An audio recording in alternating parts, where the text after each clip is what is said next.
Hi back benchers, exam tension కదా, fail అవుతామేమని అనిపిస్తుందా? Relax. ఈ వీడియోలో మీకు సూపర్ సింపుల్ ట్రిక్స్ చెబుతాను, మీకు అర్థమయ్యే స్టైల్లో. పాస్ అవడమే కాదు, కాస్త ఎక్కువ మార్కులు కూడా తెచ్చుకోవచ్చు. ముఖ్యంగా మన బ్యాక్ బెంచర్స్ సబ్జెక్ట్ మొత్తం చదవడానికి పాసిబుల్ కాకపోతే కనీసం పాస్ మార్క్స్ తో ఎలా ప్రిపేర్ అవ్వాలి, ఎలాంటి స్ట్రాటజీ ఫాలో అయితే ఈజీగా పాస్ అవ్వచ్చు.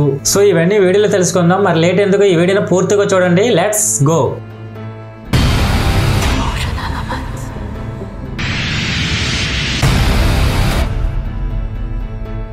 ముందుగా మనం ఒక రూల్ గుర్తు పెట్టుకోవాలి, అదే స్మార్ట్ స్టడీ. చాలా మందికి స్టడీ అంటే పుస్తకాల ముందు గంటల కొద్ది కూర్చొని చదవడమే అనుకుంటారు, కానీ స్మార్ట్ ప్లాన్ వేసుకుంటే తక్కువ టైంలో ఎక్కువ నేర్చుకోవచ్చు. ఫస్ట్ వన్, ఇంపార్టెంట్ టాపిక్స్ ను ఫస్ట్ చదువుకోవాలి. పుస్తకం మొత్తం ఈ టైంలో చదవడం అసాధ్యం కనుక ప్రీవియస్ క్వశ్చన్స్ పేపర్స్ లో ఎక్కువగా వచ్చే టాపిక్స్ ను ఫస్ట్ చదవాలి. సెకండ్ వన్, షార్ట్ నోట్స్ రాసుకోండి. జనరల్ గా మనం ఎంత చదివినా మర్చిపోవడం అనేది it's a common thing. So అందుకే ఒక స్మాల్ నోట్స్ రాసుకోవడం చాలా యూస్ఫుల్. కలర్ పెన్స్ యూస్ చేసి కీవర్డ్స్ ని ఐడెంటిఫై చేయండి. థర్డ్ వన్, ఎగ్జామ్స్ టైంలో 20% టాపిక్స్ నుంచే 80% క్వశ్చన్స్ వస్తాయి కనుక ఎక్కువ మార్క్స్ వచ్చే ఛాన్స్ ఉన్న చాప్టర్స్ కి ప్రయారిటీ ఇవ్వండి. ఫోర్త్ వన్, మెమరైజ్ చేయడం కష్టం అనుకుంటే ఈ ట్రిక్స్ ట్రై చేయండి. ఫస్ట్ ట్రిక్ ఏంటంటే మెమోనిక్స్ మెథడ్. అంటే పెద్ద పెద్ద వర్డ్స్ మర్చిపోకుండా ఉండాలంటే చిన్న చిన్న హింట్స్ పెట్టుకోవాలి. సెకండ్ ట్రిక్ ఏంటంటే స్టోరీ టెల్లింగ్ మెథడ్. అంటే ఏదైనా కాన్సెప్ట్ ని ఒక స్టోరీలా అర్థం చేసుకోండి. ఇక థర్డ్ ట్రిక్ ఏంటంటే టీచ్ సమ్. అంటే టాపిక్స్ ని మీ ఫ్రెండ్స్ కి ఎక్స్ప్లెయిన్ చేస్తే మీకు కరెక్ట్ గా గుర్తుంటుంది. ఒకవేళ ఎగ్జామ్స్ రాయడానికి జస్ట్ 1 డే మిగిలి ఉంటే టైం వేస్ట్ చేయకుండా ఇలా చేయండి. First one, revise only key points.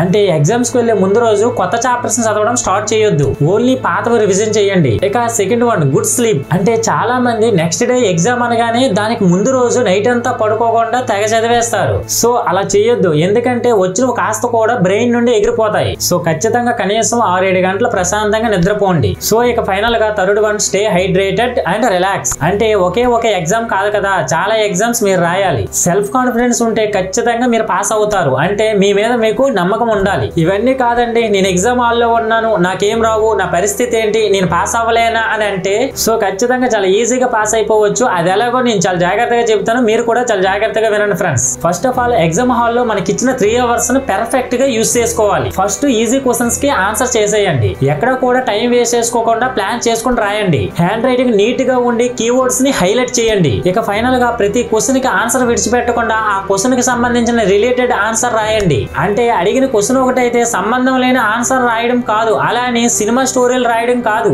ఆ క్వశ్చన్ కి తగ్గట్టు రిలేటెడ్ ఆన్సర్ రాయండి, pass marks confirm. In case నేను చెప్పింది ఫాలో అయ్యి మీరు పాస్ అవ్వకపోతే తిరిగి వచ్చి సేమ్ ఇదే వీడియో కింద కామెంట్ చేయండి, మాట్లాడుకుందాం. సో ఇప్పుడు చెప్పినవన్నీ ఫాలో అయితే బ్యాక్ బెంచర్స్ కూడా టెన్షన్ లేకుండా చాలా ఈజీగా పాస్ అయిపోవచ్చు. సో ఈ వీడియో మీకు నచ్చిందా? లైక్ చేయండి, షేర్ చేయండి. ఇంకా మంచి కంటెంట్ కోసం సబ్స్క్రైబ్ చేయండి. All the best for your exams. Next వీడియోలో మళ్ళీ కలుద్దాం. అందరికీ బాయ్.